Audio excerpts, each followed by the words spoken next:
Grabe, nagkawalay ayo na jud niya atong politika din sa Pilipinas. Tanawa niya atong panggobyerno karon. Wa nay lain gipangbuhat samot na ning administrasyon ni Marcos. Walay lain gibuhat kundi i-shutdown na lang tanan kutob sa mukalaban sa iyang administrasyon.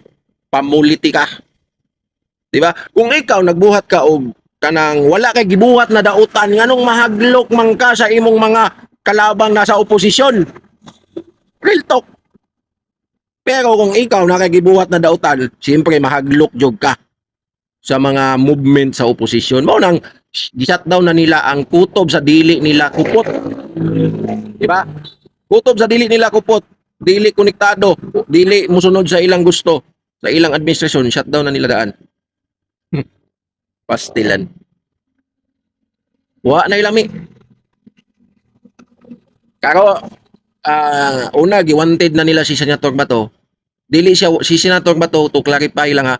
Dili siya wanted sa atong saligang batas. Walay utos sa korte na to na wanted si Senator Bato. Pero ang ilang gipalabas sa social media, wanted na si Senator Bato. Asa man sa ICC nawaran, pero dinhi sa atong balaod, dinhi sa korte sa atong Pilipinas, walay order na panaog niya na wanted si Senator Bato. Inaana sila kakuan, kadesperado.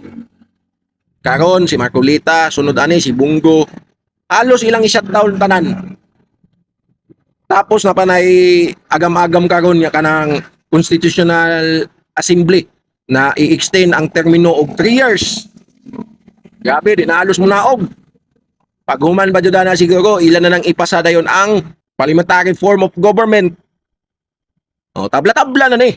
Kaya kung mga parliamentary form of government na ta, mura tagpariya sa una sa panahon ni Marcos Sr., tabla-tabla na ni. Tanaw na to kung unsa mo kagahi mga ping. Kung wala mo himuon na kami mga DDS, gabi na namong pakipagdebate sa inyong mga kuan ninyo, mga alyansa ninyo ng mga loyalista ug kamo mga ping. Kung wala mo himuon, bahala mo. Tabla-tabla ta. Di ba? May kami kay apektado pod. Kamo biya pod.